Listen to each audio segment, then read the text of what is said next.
voudrais compléter ce qui a été dit dans le dernier café philo du 8 janvier 2018, en précisant que visiblement il y a eu une permutation et que Yahvé est un singulier, et en tant que singulier, il incarne le premier mobile, la pulsion principale, voilà. Et donc il est tout à fait inacceptable de considérer que ce Yahvé qui se serait occupé du peuple hébreu. Ce qui s'est occupé du peuple hébreu, ce sont des Elohim, ce sont des Devas, comme on dirait dans la mythologie hindoue. Et on voit constamment des traces de cette espèce de substitution des Elohim à Yahvé au nom d'une nouvelle théologie qui voudrait que les Elohim soient partie prenante de Yahvé, et que ce ne soit qu'un seul et même Dieu, d'où l'expression Adonai Echad, ils ne font qu'un. Justement, c'est donc il y a une théologie de l'unité entre Yahvé et Elohim, théologie que je considère comme une hérésie. Un peu comme dans le domaine des hérésies chrétiennes, il y a des débats de ce genre aussi, entre le Père et le Fils, on va dire. C'est un peu du même genre.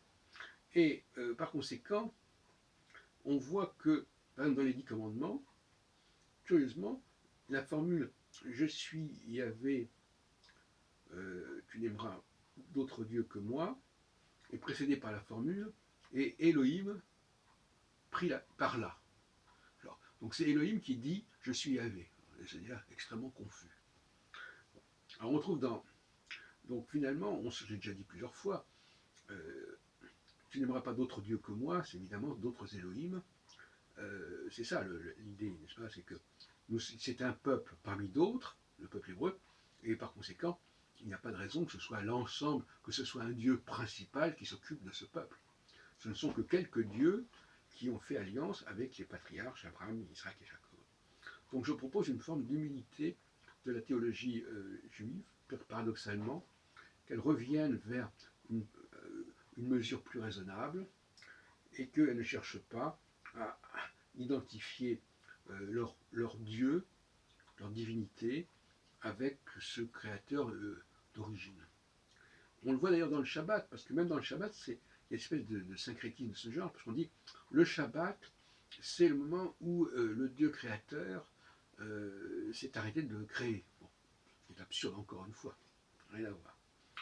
Même si peut-être les 7 jours du Shabbat, la création, soit c'est plutôt les 7 jours de la création qui sont inspirés du Shabbat que l'inverse. Et par conséquent, il faut bien comprendre que les formules sont toujours au pluriel. Elohechem, vos dieux, Elohecha, tes dieux, quand on s'adresse à Israël, et que ce n'est jamais un singulier. Le singulier vaut pour Yahvé.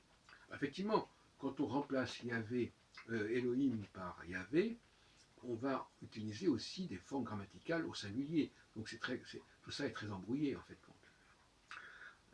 Alors dans Isaïe, par exemple, il est dit, alors Isaïe c'est beaucoup plus tardif évidemment que le Pentateuque, en tout cas au niveau chronologique, il est dit que tu n'adoreras pas d'autres, il n'existe pas à la limite d'autres dieux que moi.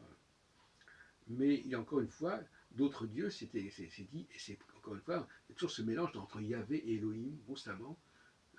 Il n'y aura pas d'autres Elohim en dehors de moi. Donc, et d'ailleurs, je l'avais fait remarquer, dans le chapitre 2 et 3 de la Genèse, on a une forme, 2 en tout cas notamment, une forme Yahvé Elohim, qui est traduit assez laborieusement par l'éternel Dieu, etc. Bon.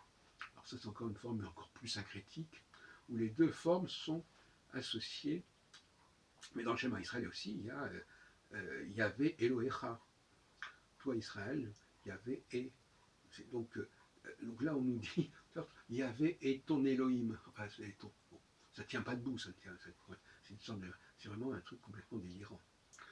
Donc voilà ce que je voulais dire. Alors, effectivement, le paradoxe, c'est que Yahvé, au fond, ça veut bien dire je suis celui qui est. Par contre, c'est bon, j'ai proposé à une certaine époque d'autres traductions qui renvoie au verbe donner en hébreu, mais qu'il faut rajouter un dalet, qui renvoie d'ailleurs à Yehuda. Mais en fin de compte, il me semble que la bonne signification, c'est tout simplement que Yahvé vient plus ou moins du verbe être en hébreu, qui est, d'ailleurs quand on dit ayé, achérayé, on voit bien que ça ressemble à Yahvé. Donc effectivement, ce nom de Yahvé, il est répété des centaines de fois dans l'Ancien Testament, mais euh, il est en fin de compte toujours un substitut à Elohim. Alors comment les Juifs devraient parler, devraient désigner leur Dieu au pluriel. Alors à l'oral en français, on n'entend pas la différence entre leur Dieu au singulier et leur Dieu au pluriel. C'est pour ça que le français est souvent une langue qui est très trompeuse sur ce plan-là, sur des questions aussi importantes. Quand on confond le singulier et le pluriel à l'oreille, c'est quand même embêtant. Comme il chante, on ne sait pas si il chante c'est un singulier ou un pluriel. Il faut voir écrit pour voir la différence. Et il aussi d'ailleurs, entre parenthèses. Il chante. Il y a des trucs complètement aberrants au niveau du marqueur de pluriel en français. Bon. Alors, donc finalement, nous avons là la formule qui convient aux Hébreux. C'est pas notre Dieu au singulier, c'est nos dieux, nos dieux. Pas tous les dieux, mais certains dieux, certains des dieux qui sont venus à nous, ce sont nos dieux, ce sont les dieux qui sont venus communiquer et s'unir et s'allier, faire alliance avec les premiers, les patriarches, Abraham, Isaac et Jacob. Donc voilà, c'est ça. Donc on va dire qu'au lieu, il ne faut plus s'adresser à nos dieux, en tant que juif je dis ça, à nos dieux en utilisant le tétragramme, même en écrivant, surtout pas, il faut s'adresser sous la forme nos dieux, Elohenu, d'ailleurs qui est un des mots, des premiers mots du schéma Israël. Schéma Israël, Yahvé Elohenu, on garde schéma Israël, Elohenu, c'est-à-dire Elohenu, Elohé Avotenu, les dieux de nos pères, nos dieux, Elohenu. Voilà. Donc je pense que c'est la formule qui est la plus propice à communiquer avec l'au-delà, enfin avec le monde de Dieu, des dieux qui s'occupent de nous, qui nous protègent. C'est l'expression Elohenu, nos dieux, ces dieux qui se sont donnés à nous, en quelque sorte, qui sont devenus notre possession, en quelque sorte. Et Elohim lui-même, l'expression Elohim ne me paraît pas satisfaisante, parce qu'elle est trop vague. Ce sont les dieux, des dieux. Il vaut mieux employer le possessif, nos dieux. Le polythéisme ici, ce n'est pas l'acceptation de tous les dieux qui est dit dans l'univers, c'est quelques dieux avec lesquels nous avons un commerce particulier, et d'autres dieux peuvent avoir un commerce avec d'autres peuples, ça c'est pas notre problème, c'est le processus de l'élection, mais l'élection n'est pas celle du Dieu premier, primordial, qui choisirait Israël, non, ce sont quelques dieux, quelques divinités, quelques dévas, qui ont fait commerce avec les patriarches, les pères, les ancêtres du peuple hébreu, au sens où on l'entend généralement, de toute façon, ça c'est un autre problème. Donc je pense qu'il est essentiel de s'adresser à nos dieux d'une façon qui soit pertinente. Si on appelle nos dieux, ou si on écrit à propos de nos dieux qu'ils sont réductibles et qu'ils sont de même nature que le Dieu primordial, le premier mobile, je pense que là on fait une grave erreur et que donc au niveau de la communication ça ne fonctionnera pas. Et justement à cette soirée du McDo d'hier, j'ai dit que pour pouvoir être en communication avec les dieux d'Israël, il fallait appartenir au peuple d'Israël. Et mon interlocuteur disait non, ce sont des dieux qui s'adressent aux prophètes, mais finalement qui valent pour l'ensemble de l'univers. Bon, là, voyez-vous, toutes les communications. Donc finalement, c'est vrai que le Dieu, quelque part, des chrétiens, c'est bien effectivement une sorte d'amalgame entre le Dieu créateur de l'univers et le Dieu qui s'occupe d'Israël, etc. Donc effectivement, les Juifs ont déjà préparé le terrain pour cet universalisme de Dieu en en introduisant déjà dans